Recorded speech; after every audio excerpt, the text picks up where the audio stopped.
Bonsoir tout le monde et bienvenue à notre conseil extraordinaire pour le budget de 2021. Alors, nous sommes en présence ce soir de l'ensemble des élus, Julie-Pascale Provost, Micheline Rouleau, Younes Boukala, Michel Flannery. Également avec nous, et ce de manière virtuelle, Lavinia Badea, qui va nous présenter le budget, ainsi que Marie-Josée Girard, la responsable des travaux publics, qui va faire le budget, qui va faire la présentation des investissements que la ville va faire. Alors, c'est moi qui va faire l'introduction. On passera le micro à Lavinia et après ça, ce sera le tour de Marie-Josée. Ça va durer 1 heure et on espère vous donner le portrait le plus complet et le plus compréhensif du budget de l'arrondissement. Alors, je vous invite à commencer. André, si on pourrait changer la page. Merci. Alors, en entrée de matière, on va regarder le budget de fonctionnement, le partage de responsabilités, les réalisations, les revenus, les dépenses. En fait, en tout cas, vous allez voir, je pense que vous êtes capable de lire. Je n'ai pas besoin de tout vous lire. Alors, voilà, prochaine page. Si je peux me permettre, Madame la mairesse, on va adopter l'ordre du jour avant de débuter les présentations, donc au point 10.01. C'est vrai, il faut faire... Alors, est-ce que vous faut quand même l'apporter, le budget, là? C'est vrai, excusez-moi. Alors, j'appelle le premier point, M. le greffier. Oui, donc le point 10.01, c'est l'adoption de l'ordre du jour. Alors, je propose l'adoption de l'ordre du jour appuyé par Micheline Rouleau. Alors, l'ordre du jour est adopté. J'appelle le point suivant.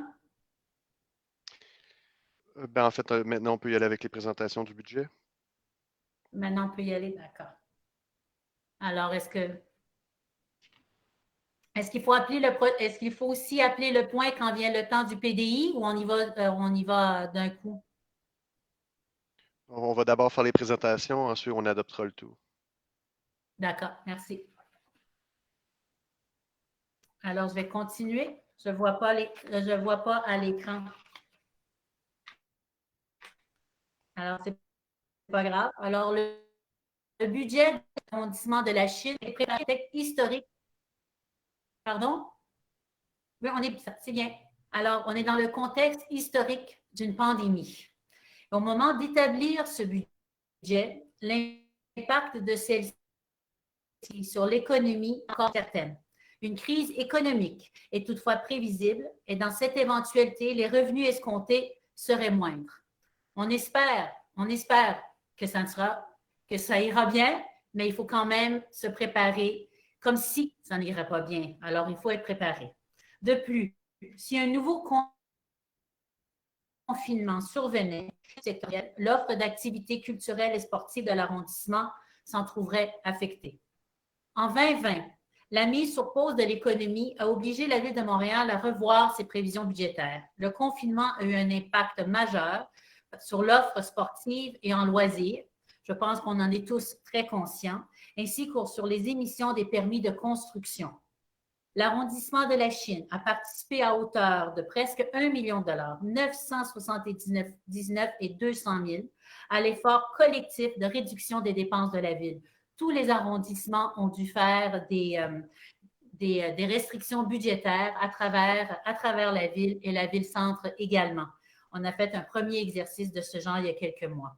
Dans ce contexte hors du commun, nos équipes ont fait preuve d'une grande sens d'adaptation et ont continué d'offrir les services essentiels aux citoyens tout au long de la pandémie. Et je les salue parce que ce n'est pas toujours facile d'offrir tous les services à distance avec les familles et tous les amis de la Chine et de la ville avec qui on travaille parce que ce n'est vraiment pas toujours évident. En 2021, nos équipes s'adaptent à la situation comme elles l'ont fait tout au long de 2020. Selon la situation, d'autres redressements pourraient être envisagés en 2021 afin d'équilibrer le budget. Ça va dépendre de la suite des choses. Quel que soit le contexte, la qualité des services aux résidents de la Chine demeurera au centre de nos priorités et se reflétera dans nos actions. Bien que les impacts précis découlent de cette crise seront connus qu'à la fin de celle-ci, Nous demeurons confiants que la situation s'améliorera avec une relance économique rapide, doublée d'attitudes optimistes et résilientes des entrepreneurs et des citoyens. Alors, merci. Alors, juste pour vous donner un aperçu, la rencontre partage ses possibilités avec la Ville de Montréal. Et vous pouvez voir ici les différents champs de compétences, soit locales, soit centrales. Le budget aussi se reflète dans un et dans l'autre. Alors, les règlements d'urbanisme, c'est nous à la Ville, à l'arrondissement de la Chine, qui délivrons les permis et les certificats d'occupation. Mais c'est à la ville-centre qu'il y a les grandes orientations d'urbanisme. Et c'est pour cette raison que cette année, nous avons travaillé très, très fort, vraiment en équipe avec les urbanistes de la ville-centre pour développer la planification du secteur du Lachinest, le fameux PPU qu'on est en train de faire avec la collectivité. Et ça, bien sûr, ça se fait, c'est une compétence partagée. Il y a la collecte des matières résiduelles. C'est encore une fois l'arrondissement de la Chine. On est pour gérer la collecte, mais les contrats de récupération sont donnés par le central. La réfection des routes, ça aussi, ça se fait, et de l'éclairage, ça se fait localement. Mais pour des routes artérielles, par exemple Victoria, la rue Victoria, la 32e, ça, c'est des rues qui sont sous la juridiction de la ville-centre et c'est eux qui s'occupent de payer pour ces réfections-là. Alors, les organisations sportives, culturelles et loisirs, ça revient à l'arrondissement. Les bâtiments, centres sportifs, une bibliothèque, ça aussi, ça revient à l'arrondissement. Bien sûr, des fois, on peut aussi bénéficier de programmes qui viennent de la ville-centre.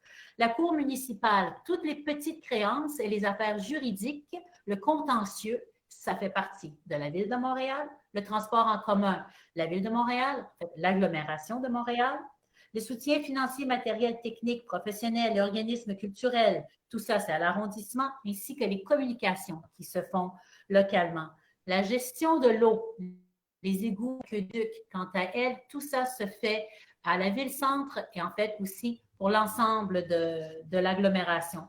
Alors, j'espère, la ville de Montréal, elle est très complexe. Il y a l'île de Montréal, on dit l'agglomération, la ville de Montréal, c'est 19 arrondissements, et après, il y a la gouverne de chaque arrondissement.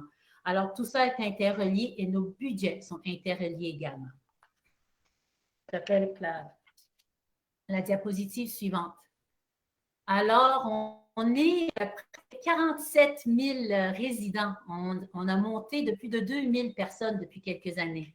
On a 17, en tout cas, je pense que je vous laisse regarder ça en silence. On a 50 parcs, on a 2 bibliothèques, 4 skateparks, 20 terrains de tennis. Maintenant, on a des nouveaux terrains de pickleball depuis l'an passé, une butte à glisse, notre fameux parc Grove Hill. On a un musée. Il y a aussi des musées fédéraux qui sont sur notre territoire. Ça aussi, des fois, ça porte à confusion. On a 5 piscines extérieures. En fait, bref, 2 parcs canets, on est vraiment choyés et tout ça, bien sûr, il faut s'en occuper. Alors, j'appelle le point suivant, la page suivante. Alors, notre organigramme, on a 230 employés à la ville. Alors, la direction, alors les directeurs que vous voyez avec nous qui sont ici au conseil. Et sous eux, on a la direction des travaux publics qui a 115 personnes. C'est la plus grande département de l'arrondissement. La direction culture, sport et loisirs, 73 personnes. Direction d'aménagement urbain, 18 personnes. Et la direction des services administratifs également, 17,7. Alors, on pourrait dire 18 personnes. Alors, nos réalisations. 2020 était vraiment frappé, bien sûr, par la COVID, mais on a su être très résilient à l'arrondissement de la Chine et je tiens à souligner le travail incroyable de nos hommes et femmes en arrondissement parce que plusieurs sont allés prêter main forte pour même, on avait des hôtels d'itinérants pendant le plus haut de la crise, pendant 2-3 mois, et il y avait plusieurs personnes qui sont allées là-bas aider d'autres employés de la ville à gérer toute la situation qui n'était pas facile.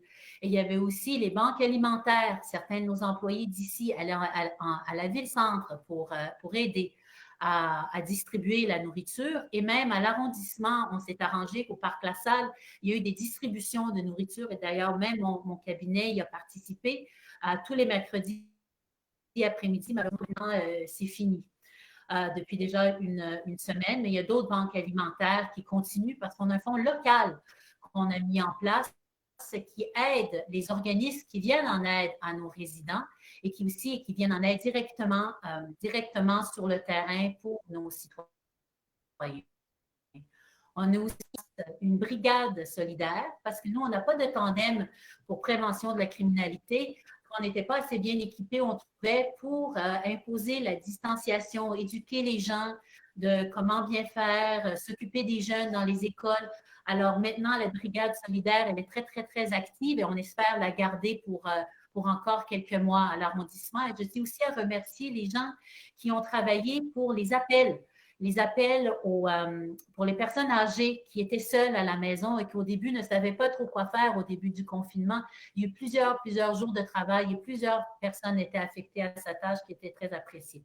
Alors pour tout ça, et aussi bien sûr le corridor sanitaire qu'on a mis en place pour donner plus de place aux gens pour la promenade Père Marquette, pour qu'il y ait plus d'espace pour tout le monde et qu'il n'y ait pas de contagion et qu'il y ait moins d'accidents. Et alors, merci à tous ceux qui ont travaillé sur ces initiatives innovantes pour notre arrondissement. J'appelle le point suivant. Alors, bien sûr, les choses sur lesquelles on a travaillé, nos grandes réalisations cette année, c'est la planification du développement de la Chinesse qui s'est fait en concertation avec notre communauté. L'atelier La Chinesse qui a fait plusieurs séances de travail avec les experts, les gens du milieu, les gens de la Chine, pour voir comment pourrait se développer ce quartier qui soit vraiment à la hauteur de nos plus grandes aspirations. Et ça, c'est un travail dont les citoyens vont voir le résultat bientôt en décembre et après en consultation publique de l'OCPM l'année prochaine. Alors, il y a bien sûr le projet qui fait énormément jaser, le projet de transformation du port de plaisance de la Chine, qui est développé également en collaboration avec les grands parcs. Il y a aussi la vente du centre communautaire Albert Gariepi. Ça, c'est vraiment un très bon coup de notre administration parce qu'on a su profiter d'un très beau partenariat avec la commission scolaire qui avait vraiment besoin d'une école, des écoles qui débordent, les espaces qui manquent, des enfants dans les sous-sols. Alors, on a pu, malheureusement, il y a des gens qui ont dû être déplacés, mais on leur a trouvé d'autres locaux et on a aussi bénéficié parce qu'on a pu avoir, c'était actuellement une vente. Alors, malgré qu'il y a une nouvelle loi qui a passé au Québec qui dit que le gouvernement du Québec, que les commissions scolaires ou les centres d'éducation peuvent prendre n'importe quel édifice d'un arrondissement pour une école, mais nous, on a passé juste avant et on a pu avoir un prix juste pour cette école dont l'arrondissement peut bénéficier et qui nous aide à relocaliser les organismes qui ont perdu leur espace. Alors, je suis très fière. C'était énormément de travail pour nos services, énormément de travail de relocaliser tout le monde, de leur trouver de l'espace, mais c'est fait, c'est presque complété. Alors, félicitations à tout le monde et je suis très fière d'annoncer qu'on va avoir une nouvelle école dès l'année prochaine. Mesures d'atténuement d'apaisement de la circulation, c'était une priorité pour notre administration et on a réussi 2 années consécutives de sécuriser nos voies, nos artères, autour des écoles, autour des parcs, avec des dos d'âne, des aménagements. Alors, je pense que toutes les écoles maintenant ont été sécurisées. On va continuer à faire d'autres travaux. On les a fait autour des parcs. Alors, je suis vraiment contente. C'est juste un début, mais c'est bien parti. Et d'ailleurs, à Saint-Pierre, il y a beaucoup d'aménagement et de mise à disposition. Marie-Josée va nous en parler plus tard.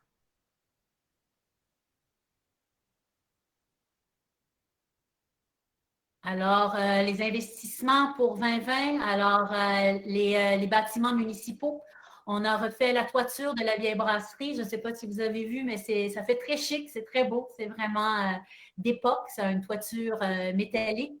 Il y a aussi le chalet de Parc Lassalle, la piscine du Parc Lassalle qui est en train d'être faite avec 10 corridors, une plage, pour entrer, pour accessibilité universelle.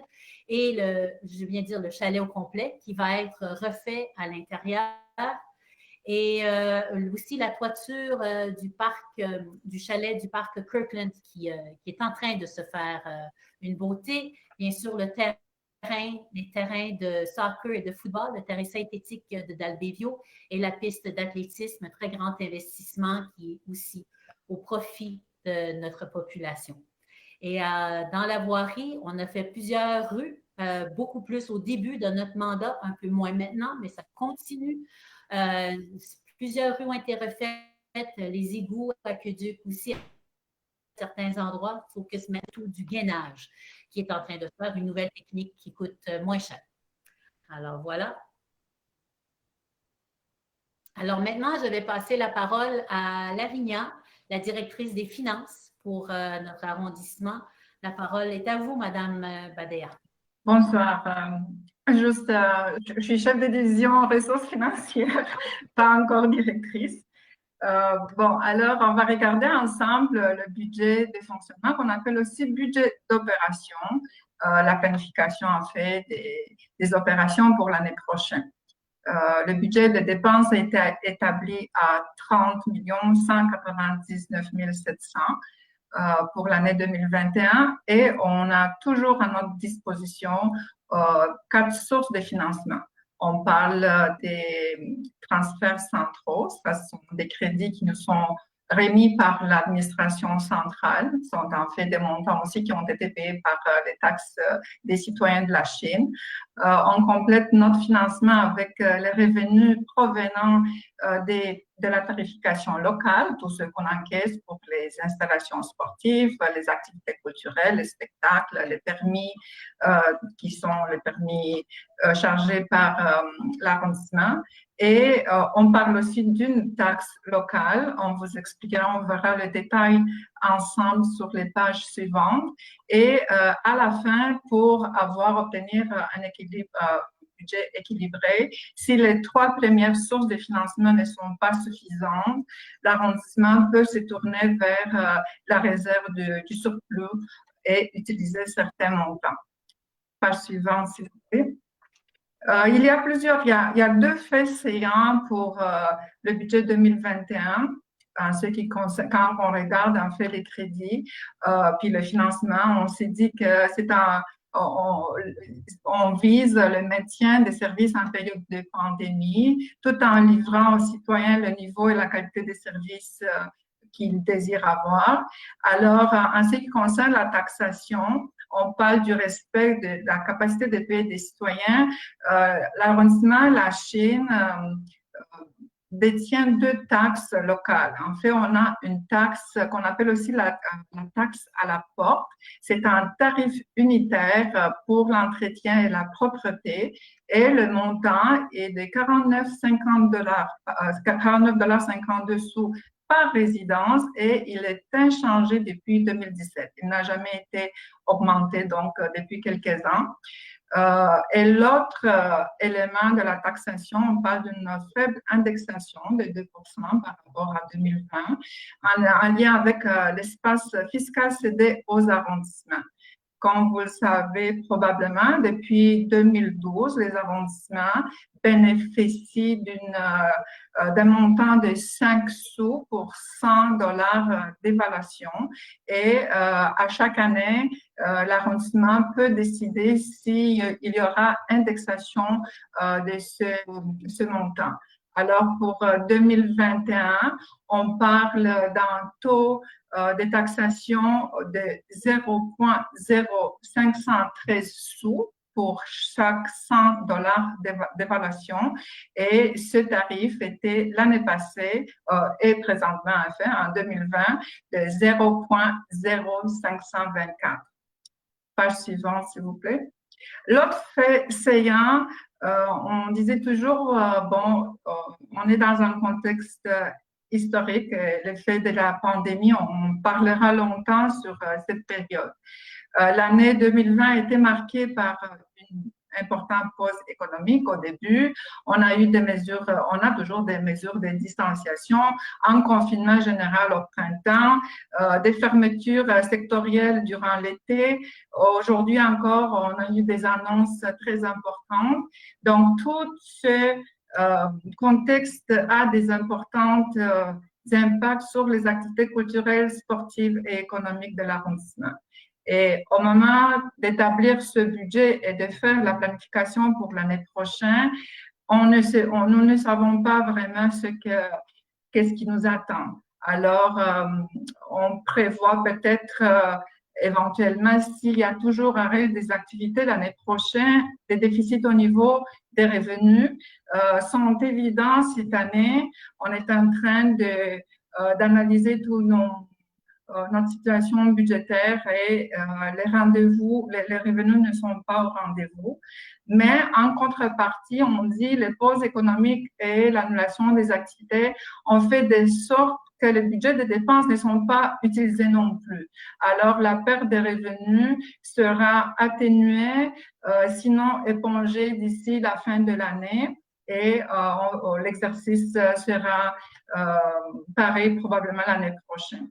Et on insiste toujours pour mentionner que cette année, l'arrondissement La Chine a participé à l'effort général de la ville de Montréal. L'arrondissement La Chine a transmis donc une somme de presque $1 million à la ville-centre. Donc, est-ce que cet exercice reviendra en 2021? C'est à suivre. Page suivante. Comme vous savez, les villes, les municipalités sont obligées à préparer des budgets équilibrés. Cela veut dire que les dépenses doivent toujours être égales aux revenus. Donc, quand on dit le budget d'opération pour l'année prochaine est établi à 30 199 000,7, mais il faut aller chercher des revenus de même grandeur. Et comme je disais au début de la présentation, on cible 3 leviers qui sont à notre disposition. On parle des transferts centraux, toujours les montants qui nous viennent de la ville-centre, 22 563,8. Les revenus des sources locales, 1 788,2. La taxe relative aux services partie arrondissement, 4 594,5. Et l'affectation du surplus, 1 253,2. Toujours pour un total de 30 199,7. Page suivante, s'il vous plaît. Sur cette diapositive, on veut juste vous montrer dans un format plus graphique la pondération de chaque source de financement. Donc, on voit toujours à l'écran que les transferts centraux sont le financement, le levier le plus important.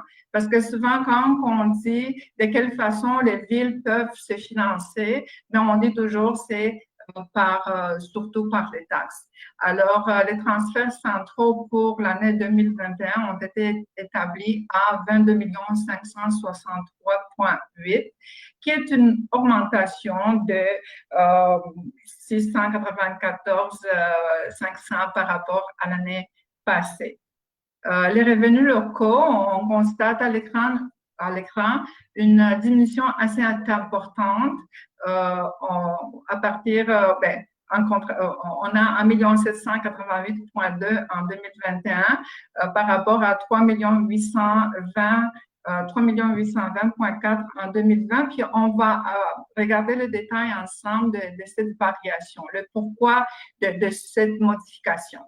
Pour les revenus de taxation locale, on a une augmentation de 80 100 pour 2021 et l'affectation surplus, en fait, on ira chercher un montant moins important que l'année passée. L'année passée, on a utilisé presque 1,4 million du surplus. Cette année, ça va être 1,2 million, donc une diminution d'à peu près 141 000.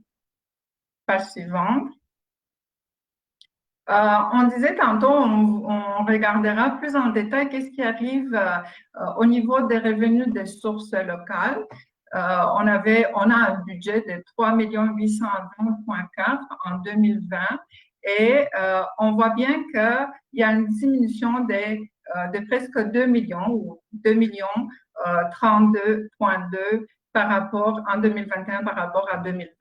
Donc, on va regarder les 4 variations qui ont été portées au compte.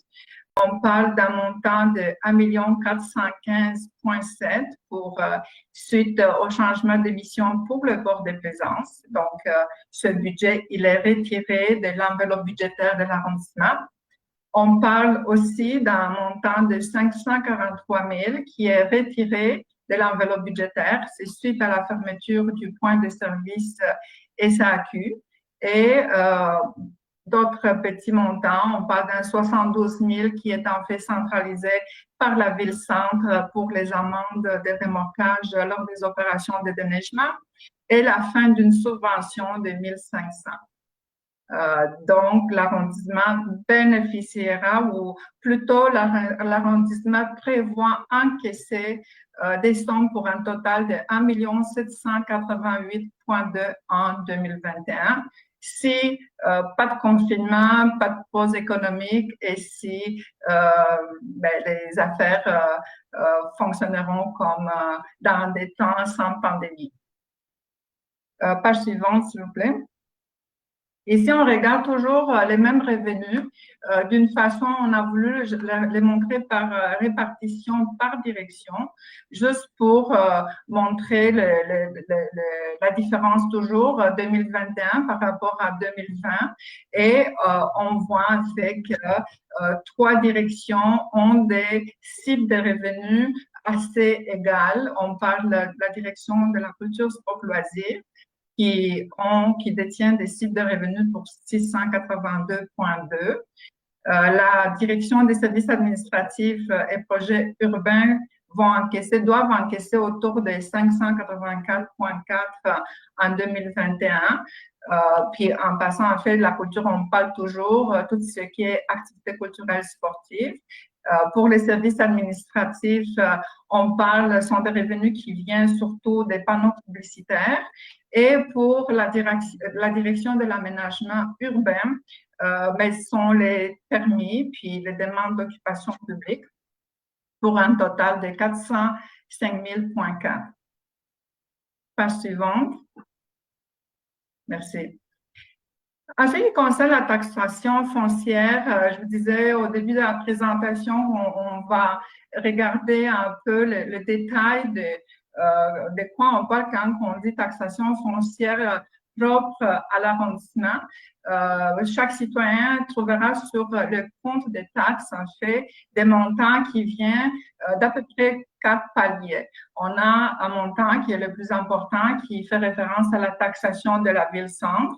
On a un montant qui vient de la taxation locale, de 5 sous pour chaque 100 $ d'évaluation.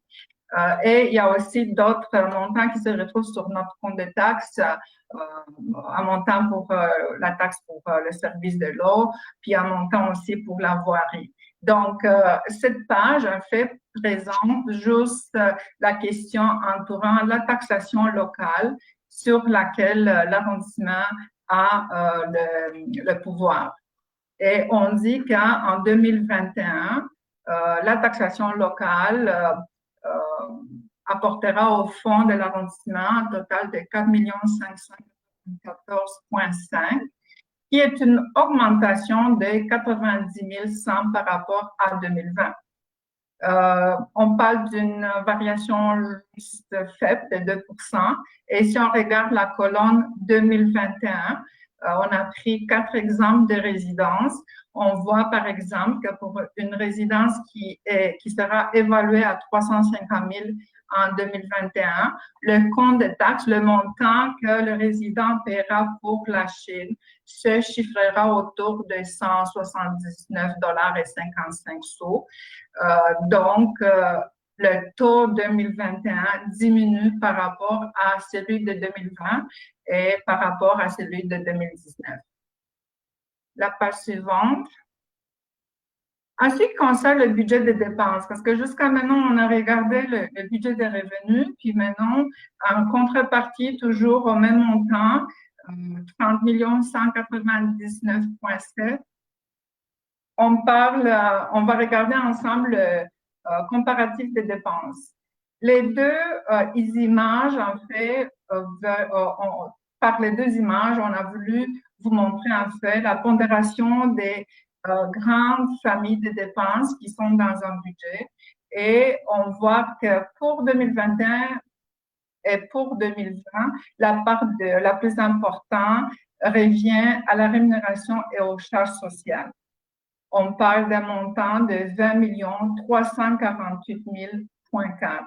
Donc, sur le budget de presque 32 millions, 20 millions et demi sont pour la rémunération et les charges sociales. Par la suite, on a 1 652,1 pour les contributions à divers organismes. On a 3 525,1 pour l'achat des biens durables et biens non durables. 2 297,9 pour les services professionnels et techniques. 1 807,7 pour l'allocation des équipements et des outils et 568,5 pour d'autres dépenses comme le transport et les communications. Donc, en fait, c'est correct. Je voulais juste dire que le pourcentage de la masse salariale est toujours autour de 67,3% sur l'ensemble du budget. Il était à 64,5% l'année passée. Ben, l'année passée, quand je dis l'année passée, c'est toujours cette année. La page suivante.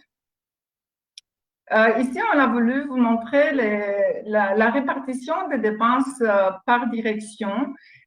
Et pour démontrer, en fait, pour vous montrer que c'est toujours la direction des travaux publics qui bénéficie du budget le plus important. Donc, en 2021, la direction recevra une enveloppe budgétaire de 16 182,2. C'est dans cette direction qu'on retrouve l'ensemble des opérations courantes en ce qui concerne la voirie, les parcs, les transports, l'éclairage et ainsi de suite.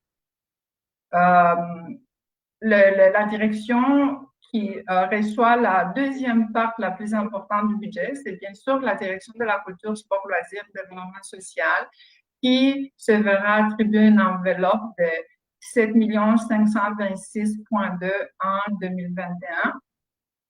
Par la suite, la direction des services administratifs, on voit là encore une diminution par rapport à 2020. On parle de 2 800 000 en 2021. Et on va regarder tantôt la variation, mais c'est le même effet qu'on a vu pour les revenus. En fait, les revenus, le budget des revenus pour le port de plaisance et pour le point de service SAQ se retrouvait au sein de la direction des services administratifs. Et le budget des dépenses aussi se trouvait dans cette même direction. Donc, elle est affectée pour ces deux dossiers d'une manière égale dans revenus et dans dépenses. Et le budget de la direction de l'arrondissement qui reste à peu près au même niveau, 1,5 million. Si on regarde toujours la variation entre le budget 2021 et le budget 2020, on voit une diminution de presque 1,4 million. C'est 1 388,6. On verra le détail à la page suivante, s'il vous plaît. Donc, quand on se questionne pour savoir pourquoi cette variation 1 388,6 en 2021 par rapport à 2020, on va reprendre les éléments les plus importants. On parle d'une indexation de la rémunération qui coûtera autour de 700 000. Il y a eu des réaménagements structurels pour 714 900. Ce sont des crédits qui ont été abolis dans le budget 2021. Et quand on parle de réaménagement structurel, on peut penser par exemple aux 6 postes qui se retrouvaient au point service SAQ. Ce sont des postes qui ont été abolis suite à la fermeture, mais les employés ont tous été relocalisés à l'intérieur de la ville de Montréal. Il y a même un employé qui a décidé d'aller avec la SAQ. Et en revenant sur la mécanique, l'analyse qui a mené à la fermeture du bureau, juste pour votre information, que vous sachiez, par exemple, en 2019, le bureau a encaissé pour la SAQ 32 millions, sauf que la rémunération se faisait de plus en plus, elle manquait de plus en plus. Pour les 32 millions qui ont été obtenus par le bureau, l'arrondissement a reçu une rémunération autour de 467 000 qui était en diminution à chaque année parce que la SAQ paye le bureau en fonction du nombre de transactions qui ont été faites. Et depuis 3-4 ans, on voyait bien une ruée vers les technologies. La SAQ était dans un contexte de remettre l'ensemble de leurs transactions sur Internet. Donc, il y a eu une perte très importante d'achalandage du bureau. Et avec la pandémie, le bureau était appelé d'être fermé pour longtemps. Donc, ceci faisait que il y a eu plusieurs considérations puis plusieurs analyses qui ont été faites avec la SAQ, des rencontres, et la société n'était pas encore décidée d'ajuster la tarification pour pouvoir nous permettre de tenir le bureau ouvert. En fait, leur indexation, ils nous indexaient la rémunération à chaque année autour de 1 ou 1,5% et nos coûts étaient toujours en progression à 2% et plus. On parle aussi des ajustements qui sont faits pour la fermeture du port de Plaisance, 1 045 000,4. Ça, c'est le budget des dépenses. On a vu tantôt le budget revenu à 1,4 million. Et quand on dit budget revenu 1,4 million, il faut comprendre que c'était juste des cibles. Les encaissements pour le port de Plaisance en moyenne annuelle sont de 1,2 million. En ce qui concerne les dépenses, donc le budget de 1 045,4, il est retiré, il a été aboli. Et ce budget, par contre, il a été dépensé à chaque année, même dépassé. Il y a eu un autre ajustement pour la suite à la fermeture du point de service SAQ de 119 000,8 pour les autres familles de dépenses, toujours pour le même niveau. On parle aussi de la centralisation de l'activité remorquage et autres services techniques. Il y a eu des montants qui ont été transférés pour le service de l'approvisionnement. On parle d'un total de 166,8. Et il y a d'autres ajustements. Par exemple, suite à la vente du centre communautaire Albert Gariepi, il n'y aura plus de facturation pour Hydro-Québec et Gaz métropolitain. Donc, ceci fait le tour des variations les plus importantes en ce qui concerne le budget de dépenses, qui fait que d'un budget de 31 588,3 en 2020, on débutera l'année 2021 à partir du 1er janvier. Si le budget va être approuvé certainement par les instances ce soir, par la suite par la ville de Montréal et par l'agglomération. Donc, pour un total de 30 199 000,7. Page suivante, je crois que je vais laisser notre directrice des travaux publics de vous présenter le programme d'immobilisation. Merci, Lavinia. Bonsoir à tout le monde. Donc, il me fait plaisir ce soir de venir vous présenter le programme décennal d'immobilisation. Alors, on peut passer à la première diapo. Premièrement, peut-être juste un petit côté informatif là, pour être sûr qu'on parle tous de la même chose. Je voulais prendre deux petites secondes pour expliquer la différence entre ce qu'on appelle l'immobilisation et le budget de fonctionnement. Donc, au niveau de l'immobilisation des investissements, on parle soit l'acquisition d'un nouvel actif ou l'ajout d'une valeur à un actif existant.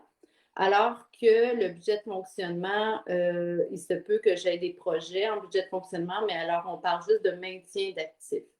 C'est la différence entre le budget de fonctionnement et l'immobilisation. Jusqu'à l'année passée, on parlait de programme triennal d'immobilisation. Maintenant, la Ville tend à vouloir avoir une planification sur 10 ans, d'où maintenant le décennal. Donc, c'est sûr qu'on est à se planifier de plus en plus à long terme. On peut passer à la prochaine diapo. Pour commencer, je voulais, avant de parler de planification, je voulais quand même vous souligner les réalisations qui ont eu lieu cette année. Ça a déjà été des fois un petit peu mentionné préalablement, mais là, vous pourrez, avec les images, vous faire une bonne idée. Au niveau des emprunts ou des investissements au niveau des bâtiments, alors on a principalement mis de l'argent sur la toiture, entre autres de la vieille brasserie et du chalet Kirkland. On a aussi de l'argent qui est prévu pour le chalet du Parc La Salle. On peut passer à l'autre diapo. Au niveau de la voirie, donc, vous avez une carte que vous ne voyez probablement pas en détail, mais ça montre un peu quand même les interventions qui ont eu lieu à travers l'arrondissement de la Chine. Bon, sans vouloir aller dans les gros détails, il y a dans ces traits-là des travaux de planage, pavage, et il y a aussi des travaux qui sont faits par la Ville-Centre pour la réfection d'égouts et d'aqueducs, principalement du gainage.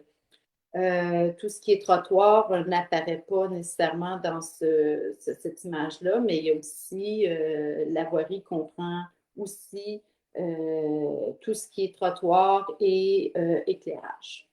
On peut passer à la prochaine diapo. Alors, comme je mentionnais, au niveau du planage pavage, je voulais souligner peut-être de la 53e qui a été faite entre Victoria et Sir George Simpson et la 46e entre le boulevard Saint-Joseph et la rue Victoria, puisque ça, c'est vraiment les investissements de l'arrondissement, alors que d'autres planages pavages que vous avez peut-être vu cet été a été réalisé par la Ville-Centre. On a aussi travaillé pour améliorer l'état de nos trottoirs. Pour l'éclairage, on a surtout mis nos investissements sur la 52e avenue entre l'autoroute 20 et Fairway. On a aussi cette année mis de l'argent sur le stationnement du marché Saint-Pierre qui en avait bien besoin. Et puis, voilà, comme j'ai mentionné, il y a eu du gainage aussi au niveau des égouts et de l'aqueduc. Je voulais mentionner aussi qu'on a mis de l'argent et de l'effort au niveau de la circulation, au niveau de l'apaisement, surtout autour des parcs et des écoles. Alors, ça fait déjà 2 ans qu'on travaille sur ces dossiers-là. On a priorisé les écoles il y a 2 ans. L'année dernière, cette année, en fait, on a essayé de mettre plus d'énergie avec des dos d'âne autour des parcs. Et l'année prochaine, nous irons dans une autre phase là, pour les routes problématiques. Mais cette année, on a beaucoup d'efforts qui ont été mis dans le quartier Saint-Pierre, plus particulièrement autour de l'école Martin Bélanger. Donc, l'école, on a mis vous voyez à l'écran une photo. Alors, c'est un dos d'âne qui permet l'atténuation de la vitesse, mais il est fait avec un plateau, ce qui permet un corridor sécuritaire pour les écoliers. En plus de cet apaisement-là, on a revu le sens de circulation et puis on s'est arrimé avec la Ville-Centre pour avoir des nouveaux feux de circulation. Donc, il y aura un nouveau feu de circulation à l'intersection de Saint-Pierre et Ouellette. On en a profité pour demander aussi celui de Saint-Jacques et je dis Saint-Pierre et Ouellette. Saint-Jacques et Ouellette, Saint-Pierre et Saint-Jacques. Et nous aurons un nouveau feu au coin du chalet et de Saint-Jacques. Ces feux-là devraient apparaître cet automne. Pour ce qui est des investissements dans les parcs, alors cette année, nous avons terminé la dernière phase de parc Pomainville. Alors, ça consistait à terminer l'aménagement paysager et d'ajouter un sentier piéton là, qui longe la rue Normand. On a aussi complété l'installation du mobilier urbain sur le bord de l'eau. On avait fait principalement la partie ouest l'année dernière et cette année, on est reparti de la 34e vers l'est pour installer bancs, poubelles et tables pique-nique. Dernier petit point que je voulais souligner, c'était l'embellissement du rond-point. Alors, ça semble léger comme embellissement, mais c'était un défi en soi, étant donné tout ce qui est existant en dessous du rond-point au niveau des conduites et des services publics. Alors, c'est l'aménagement qu'on a fait. 2 projets d'envergure par leur valeur. La réfection de la piscine du Parc La Salle, qui était attendue depuis plusieurs années, qui avait beaucoup de pertes au niveau de l'eau parce qu'elle était fissurée. Alors, on en profite en même temps qu'on refait la piscine pour revoir le chalet, réaménager l'intérieur du chalet. Tout ça dans l'optique, si tout se déroule bien, de vous redonner accès à cette infrastructure-là dès l'année prochaine, excusez-moi. Nous avons aussi le terrain synthétique du parc d'Albé Bio qui est déjà commencé aussi. À cela, on va ajouter aussi la piste d'athlétisme. Point aussi très important, vous êtes tous au courant qu'avec les dernières années, les inondations, on voit les berges qui subissent l'érosion. Alors, un service professionnel a été donné pour pouvoir commencer nos démarches de réhabilitation ou protection de nos berges. Alors, c'est en cours en ce moment et on espère bien pouvoir commencer les travaux dès l'automne prochain. Alors, si on met ça en chiffres maintenant, ces belles photos-là, eh bien, cette année, à la Chine, on a mis 815 000 $ au niveau des immeubles. Au niveau de la voirie, l'arrondissement a dépensé 1,4 million et la ville de Montréal a complété à hauteur de 313 000 pour un montant de presque 1,8 million. Je tiens à souligner qu'au niveau de la voirie, il y a beaucoup plus que 1,8 million qui est investi par la Ville-Centre. Quand je vous mentionnais que tout ce qui est gainage pour réhabiliter les conduites d'égouts aqueducs, c'est la Ville-Centre qui donne ces contrats-là et ils ne sont pas comptabilisés dans le 1,8 million qu'on voit ici. Au niveau des parcs, alors c'est une grosse année avec le parc La Salle et le terrain synthétique. L'arrondissement a mis 3 millions de dollars au niveau des parcs. La Ville de Montréal, pour sa part, fournit quand même presque 6,5 millions pour un total de 9,5 millions dans les parcs. Tout ça pour quand même 12 millions d'investissements dans l'arrondissement. Et comme je mentionnais, ce 12 millions-là, il est augmenté par la valeur qui est investie au niveau des contrats de la Ville-Centre sur nos infrastructures. Maintenant, on a vu les investissements de 2020. Je vais vous présenter le PDI 2021 et 2030 à 2030. Prochaine diapo. Alors, au niveau de l'année prochaine, en chiffres, on prévoit au niveau de la voirie mettre 1,450 000 dans nos infrastructures. Ceci, c'est pour les 10 prochaines années. C'est ce qu'on prévoit mettre. C'est des travaux qui comprennent systématiquement à chaque année un contrôle au niveau des trottoirs, aussi du planage pavage au niveau des routes. Et on est aussi en train de revoir notre éclairage là, par des études. Au niveau des parcs, on a pour l'année prochaine 720 000 $ qui est prévu et les années subséquentes, ces montants-là vont diminuer à 400 000. Je tiens à souligner qu'il y a une autre source de financement qui n'apparaît pas, qui n'a pas encore été nommée, qui s'appelle les fonds de parc. Alors, les fonds de parc, c'est de l'argent qui, la Ville la ville a lorsqu'il y a des nouveaux développements. Alors, les promoteurs ont certains choix, mais ils peuvent décider d'investir dans les parcs et à ce moment-là, ça devient de l'argent disponible pour investir seulement dans les parcs. Il ne peut pas être utilisé pour autre chose, pour la voirie ou pour les bâtiments. C'est vraiment pour un nouveau parc ou pour un parc existant. Au niveau des bâtiments, on a 1,5 million de prévus l'année prochaine, suivi après ça de chaque année de 1,8 million de dollars.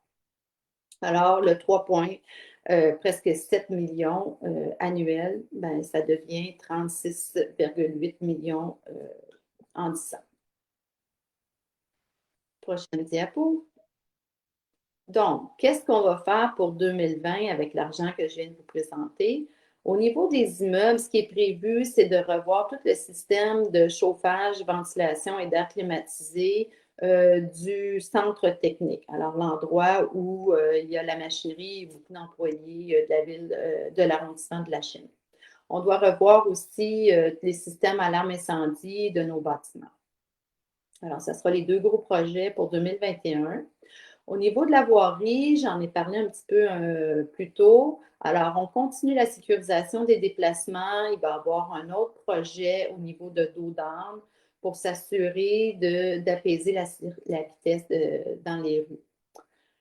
On a, comme l'a dit la Maryse plus tôt, on a investi autour des écoles, mais c'est un problème qui, quand même, demande tout le temps une certaine vigilance et des investissements.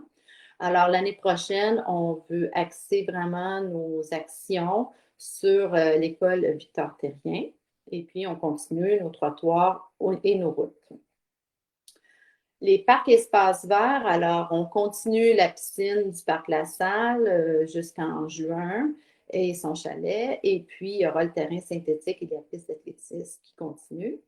Il y a l'association de baseball de la Chine qui a réussi à avoir une subvention pour installer de la clôture sur le terrain de baseball du parc La Salle, celui qui est proche de Victoria. Alors, l'arrondissement va les accompagner dans ce beau projet-là et puis ajoutera probablement du mobilier là, pour venir compléter le projet. On a aussi, comme mentionné plus tôt, le début des travaux de revitalisation des berges. C'est pas mal ce qui est dans le carnet de commande pour les projets 2021. Comment on prévoit les prochains investissements pour les 10 prochaines années? Alors, pour les immeubles, il faut savoir qu'en 2019, on a fait faire un audit de nos bâtiments. Alors, on a beaucoup de bâtiments, là. On a des bâtiments habités, mais on a des bâtiments aussi qui servent de stations de pompage ou qui servent pour des chambres électriques. Alors, on a une 50aine de bâtiments. Il faut tous les entretenir, c'est tous à notre charge. Alors, on a fait faire une analyse de leur état. Et puis, avec ce document-là, bien, on peut voir vraiment les investissements, les priorités des investissements des prochaines années. Donc, ça sera notre outil de planification principal.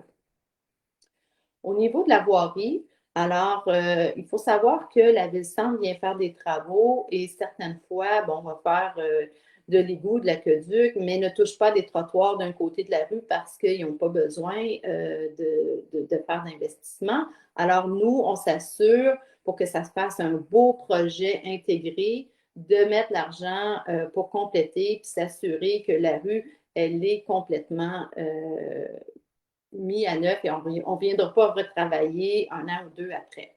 Alors, ces budgets-là, on les garde toujours puis on suit la planification de la Ville-Centre. On a toujours notre contrat de trottoir qui est principalement des désuétudes ou des suivis au niveau, lorsqu'il y a eu des tranchées dans l'hiver pour faire des réparations ou des branchements. Alors, on a des trottoirs aussi là, qui sont finis en asphalte qu'on doit faire en béton. On a aussi un contrat de planage-pavage qui sont choisis en fonction de leur désuétude. Parc espace vert, alors vous avez peut-être vu dernièrement l'octroi du service professionnel pour le plan directeur des parcs. Alors, il est en cours d'élaboration. Alors, nous allons suivre aussi les recommandations du plan directeur des parcs pour faire les prochains investissements. Il ne faut pas oublier aussi qu'on a un nouveau parc qui va être ajouté à nos parcs, celui du projet de la Chimiste. Ça fait le tour pour le PDI 2021-2030. Alors, ça termine la présentation pour le budget et le PDI de l'arrondissement La Chimie. Merci.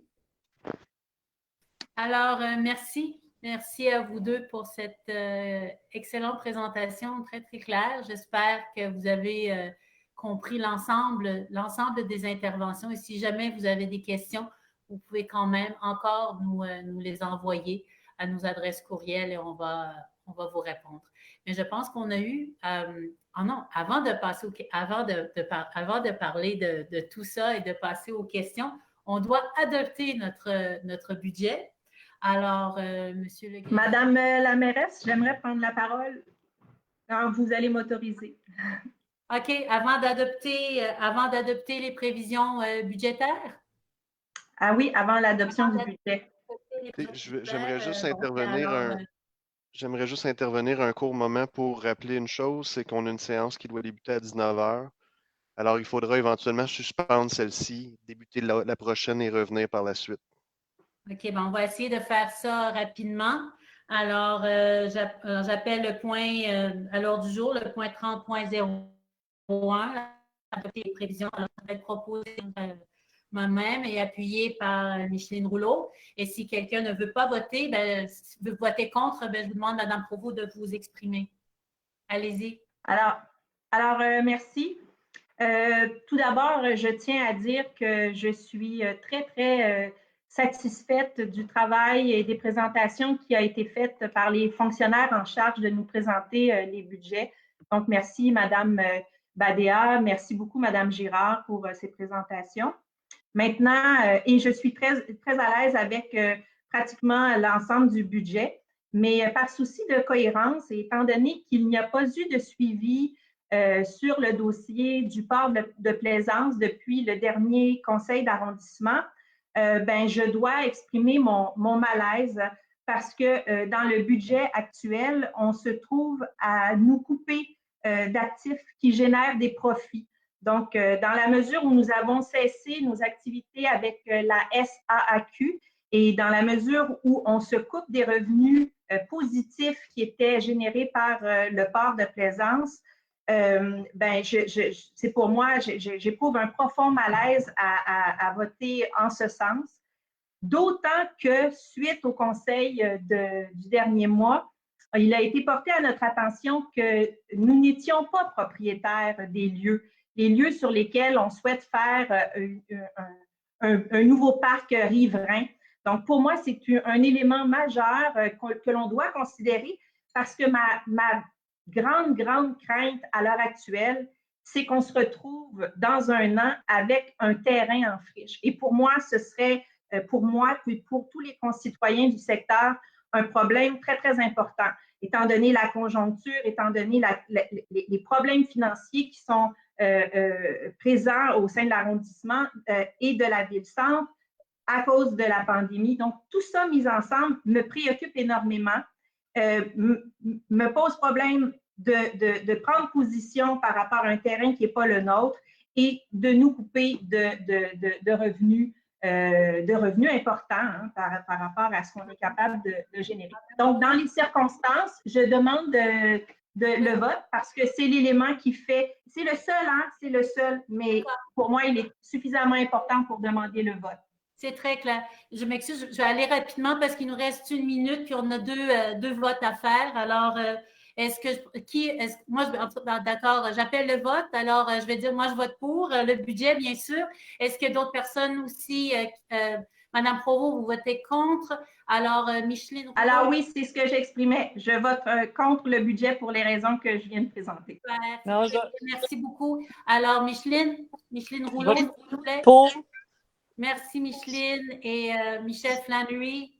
Pour. Et Younes? Pour. Merci, Younes. Alors, c'est bon, le budget est voté. Est-ce qu'on peut passer au point suivant rapidement, au point 30.02, M. Greffier, pour adopter notre programme décennal d'immobilisation? Effectivement, il s'agit de l'adoption du programme décennal d'immobilisation dressé par l'arrondissement de la Chine pour les années 2021 à 2030. D'accord. Alors, proposé par moi-même, appuyé par Micheline Rouleau, est-ce qu'il y a des dissidences là-dessus ou est-ce qu'on est unis là-dessus? En fait, c'était par rapport au point précédent. Là, vous êtes allé très, très vite. Monsieur le greffe, je me demandais si c'était possible d'indiquer au procès verbal la raison que j'ai évoquée pour la demande de vote. Donc, je demande à ce que soit ajoutée la raison évoquée au procès verbal prochain. C'est tout. Je m'arrête. Parfait, merci. Alors, Je vais devoir répondre, là, mais je vais devoir le prendre en délibéré puis valider qu'est-ce qu'il y en est exactement. Là. Je prendrai position là-dessus pour les prochaines séances.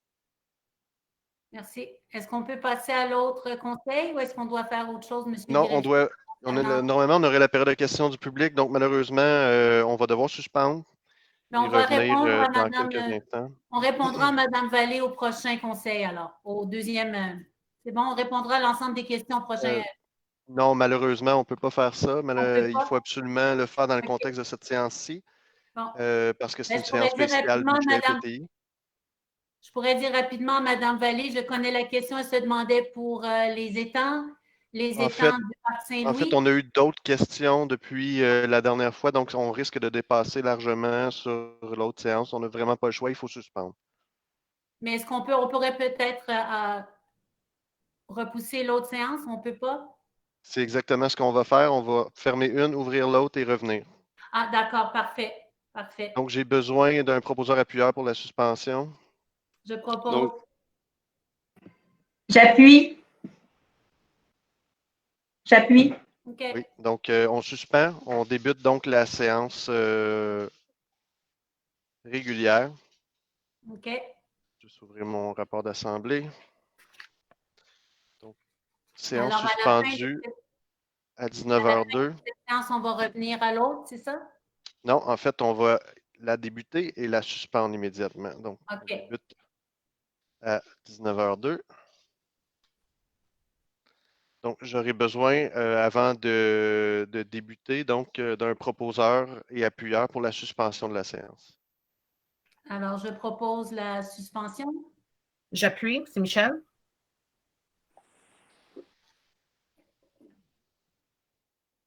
Donc, la séance est suspendue à 19h02. J'ai besoin d'un proposeur et appuyeur pour reprendre la séance extraordinaire. Alors, je propose qu'on reprenne la séance.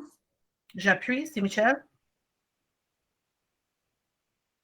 Bien, non, je suis en train de prendre ça en note. Donc, il est 19h03. On reprend la séance extraordinaire du 5 octobre sur le budget PTI. Donc, on est maintenant prêt à passer à la période des questions des membres du Conseil, point 70.01. Alors, est-ce qu'il y a des questions des membres du Conseil? C'est beau. On va passer à la période. En fait, pour moi, je tenais. Des questions du public. Ben, je voulais dire un mot, mais je ne sais pas si c'est le moment. On va attendre plus tard. Je suis un peu mêlée dans le processus, Mme la mairesse, honnêtement. Alors, juste pour votre information, là, pour essayer de démêler tout le monde, on a suspendu la séance extraordinaire, on a débuté la séance extraordinaire qu'on a suspendue, puis on a repris la séance extraordinaire. Donc, on a acheté du temps de cette façon-là pour cette séance-ci, qui est notre séance budget PTI toujours. Alors, moi, c'était uniquement pour remercier le travail justement de Mme Badea. Là. On a eu justement un courriel aujourd'hui qui confirme justement que la marina, justement, là, le port de Plaisance, là, quand on fait revenus et dépenses, c'est un déficit, puis c'est une estimation, bien entendu. Donc, c'est une estimation de déficit, donc en dessous de 286 000. Donc, on a eu ce courriel-là aujourd'hui à 11 heures. Là, donc, j'apprécie beaucoup. Là, c'était une information fort judicieuse qui montre justement qu'on va dans la bonne direction. Alors, Merci. Maintenant, on peut passer à la période des questions des citoyens. Oui, effectivement. La première question nous vient de la part de Madame. Attendez un instant, là, je vais juste aller dans l'ordre dans lequel je les ai reçus. Donc, première question qui vient de Madame Josée Côté, qui s'adresse à. En fait, je vais l'adresser à la présidente d'Assemblée, donc à la mairesse. Par contre, Mme Côté avait spécifié que sa question s'adressait à Mme Provost. Là, on verra de quelle façon ce sera fait. En vertu du règlement, normalement, on adresse les questions à la présidente qui, après ça, se charge de distribuer la parole. Elle nous dit alors que les quais seront vraisemblablement encore en place au printemps 2021. Étant donné que l'arrondissement n'a pas obtenu les autorisations requises du ministère de l'Environnement du Québec ni de Transport Canada pour les démanteler, comment prévoyez-vous assurer la sécurité des lieux en l'absence du gestionnaire sur le site? N'est-ce pas prématuré de voter ce soir pour une réduction du budget d'opération? Merci. Alors, je vais répondre, puis après, si Mme Provost veut faire un complément d'information, ce serait très bien. Alors, on n'a pas besoin de permission pour démanteler les quais. Les quais nous appartiennent. Alors, ça, il n'y a aucun problème à ce sujet-là. Alors, voilà, on travaille déjà avec le gouvernement du Québec, avec le gouvernement fédéral pour assurer un voie de passage. Et en ce qui est je pense qu'on a un bail avec le gouvernement du Québec et ça, c'est juste un cadastre. On a juste besoin de faire un cadastre sur le lot, comme on fait partout à Montréal. Il n'y a jamais de problème avec ça. Alors, on a aussi des cadastres à faire et mettre à jour, même dans le Remblai, dans l'est de l'arrondissement, tout le Remblai, il nous reste à faire un cadastre, alors faire une mise à jour. C'est tout ce qu'on a besoin de faire. Il n'y a personne qui peut nous obliger de garder une marina. Alors, les actifs nous appartiennent suite à des radiations de dette. Alors, il n'y a rien à dire. Puis, on va travailler, on est en train de négocier maintenant avec la Ville-Centre, avec les grands parcs, avec le gestionnaire en place, comment on va travailler, comment on va faire pour l'année prochaine, pour les équipements, comment on va les enlever, les consultations publiques qui s'en viennent. C'est un projet, il faut savoir, c'est un projet qui s'étale sur 5 ans. Alors, on est juste au début de tout ce beau projet-là. Là. On va parler avec tout le monde, on va aller voir, on va voir les gens tout de suite, les plaisanciers, les clubs de canot, les clubs d'aviron. On va parler, puis on va définir notre projet. Mais ce qui est important, c'est que ça ne sera pas le statu quo. C'est ça qu'on a voté. On ne fait pas de statu quo. C'est tout. Voilà. Alors, Madame Provost, si vous voulez prendre la parole.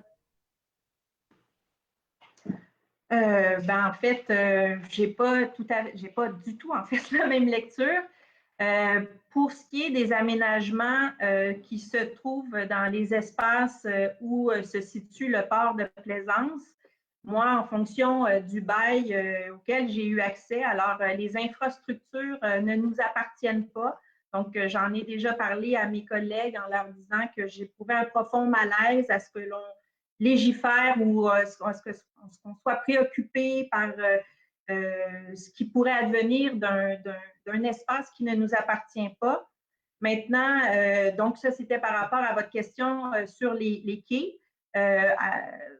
Pour ce qui est du travail avec le fédéral et le provincial, moi, je n'ai pas du tout été mise au courant des échanges. En fait, on a porté à mon attention une lettre qui faisait état que le ministère des Transports avait appris via les médias qu'on envisageait de faire un espace parc dans un lieu où il y avait une marina.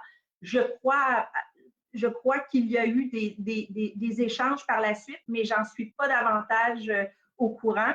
Pour ce qui est du gouvernement provincial, moi, je ne suis pas non plus au fait de ça et je suis très inquiète parce que le bail qu'on a avec eux fait en sorte que c'est eux les boss de ce qui peut advenir de cet espace-là.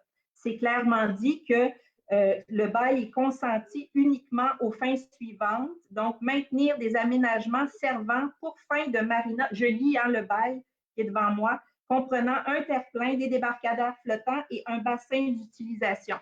Un peu plus loin, c'est aussi écrit que les espaces, si en fait l'objectif était de transformer les espaces, donc la marina, avec d'autres objectifs que celui d'une marina, le bail serait résilié. Donc, mais j'ai déjà adressé mes questions à mes collègues aujourd'hui. Je ne peux pas aller plus loin dans ma compréhension des enjeux à l'heure actuelle.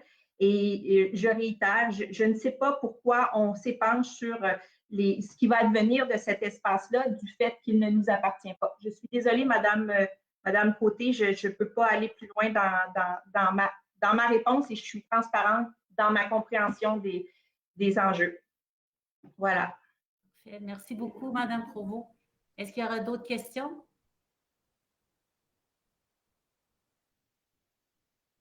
Oui, excusez-moi, je cherchais le piton du micro. Un instant, oui, il y a d'autres questions par rapport au budget.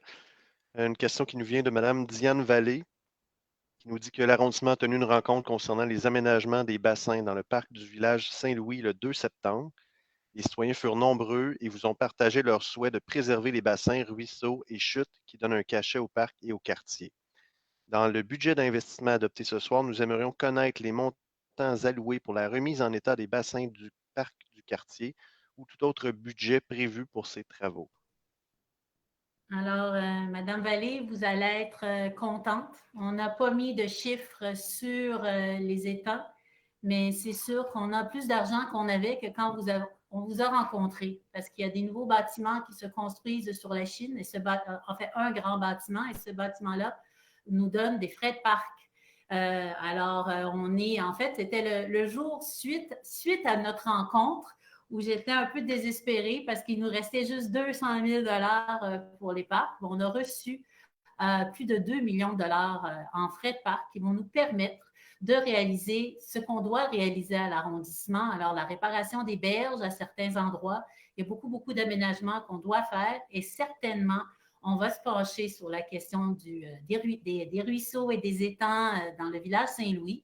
Et puis, une rencontre, je crois, doit avoir lieu soit la semaine prochaine ou dans 2 semaines. Il y a certaines personnes de votre groupe qui ont laissé leur nom pour participer de plus près, pour voir comment on va ensemble définir les nouveaux aménagements qui pourraient très bien comprendre des étangs nouvelles moutures, pas ceux qui se brisent facilement. On va essayer de trouver quelque chose de mieux. Alors, voilà ma réponse, mais j'étais pas mal contente quand j'ai vu qu'on avait une rentrée d'argent qui allait pouvoir nous aider à vous combler dans le village Saint-Louis. Voilà.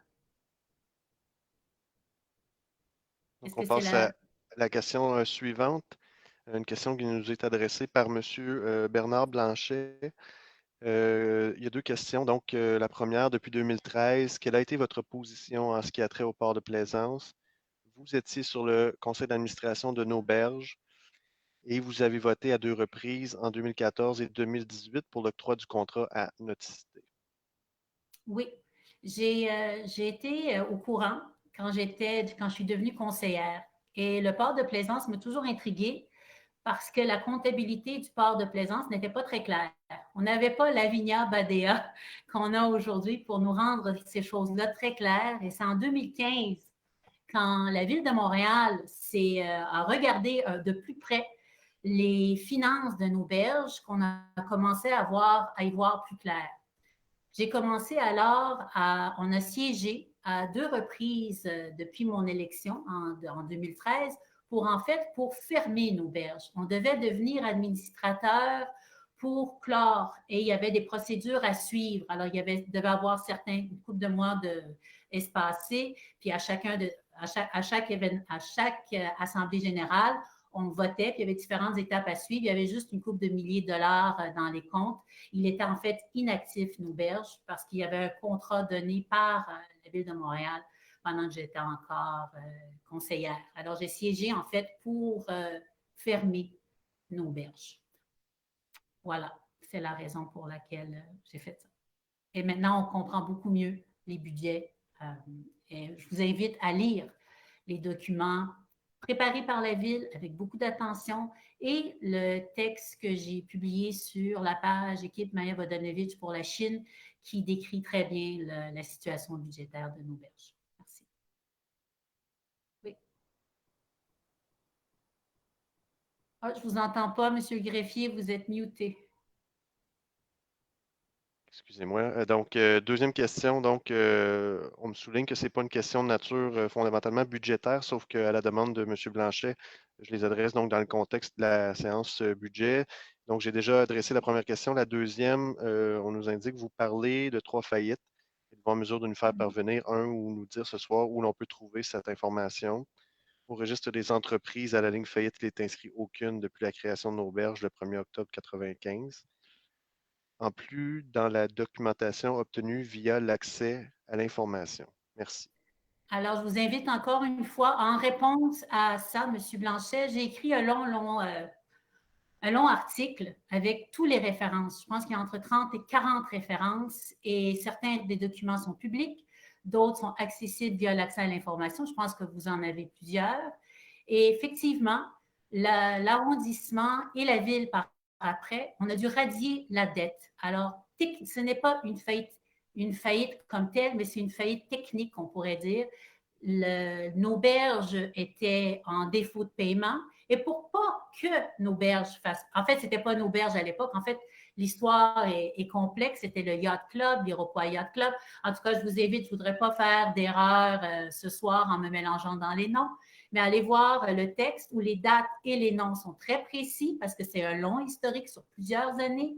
Mais il y a eu effectivement 3 fois où le club était en défaut de paiement dans plusieurs centaines de milliers et des millions de dollars et où la ville est venue radier ses dettes pour pas qu'il fasse faillite ou qu'il disparaisse. Alors, la ville est venue à son secours. Alors, peut-être que je ne me suis pas exprimée de la manière légale, mais j'ai voulu simplifier pour la compréhension de tous parce que c'est un dossier complexe, mais tout est détaillé en bonne et due forme avec toutes les notes, à toutes les références, à tous les documents que j'invite tout le monde à regarder pour avoir l'heure juste et comprendre le dossier.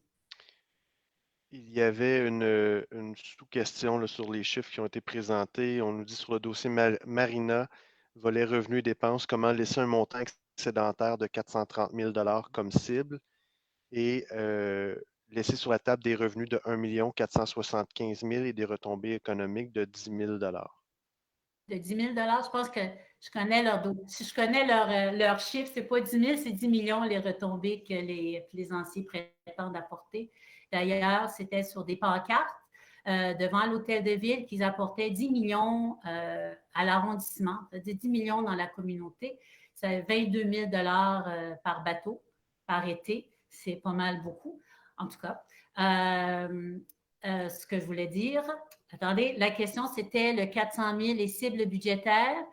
Les cibles budgétaires sont en prévision et c'est expliqué aussi dans l'article que j'ai écrit parce qu'on ne calcule pas le travail que font les gens en arrondissement et les gens dans les grands parcs.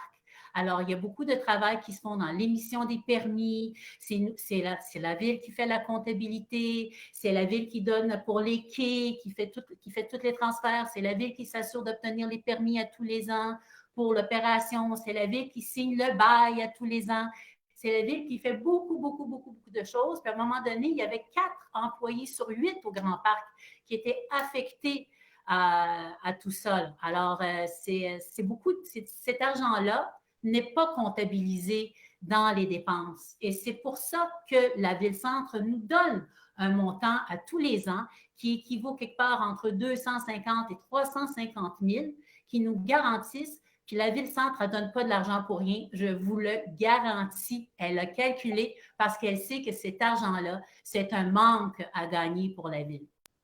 Voilà. Donc, l'ordre du jour étant épuisé, là, il n'y a plus d'autres questions en attente en ce qui concerne la période budget et PTI. Donc, je vous propose de lever cette séance à 19h25. Merci. Alors, la séance est levée. Effectivement. Donc, je vous propose, là, si j'ai un proposeur appuyeur, de reprendre la séance. Je vais juste enregistrer mon document. Alors, je propose de reprendre la séance. J'appuie. OK. Tout le monde appuie. C'est unanime, donc, au niveau de l'appui, si je comprends bien, proposition.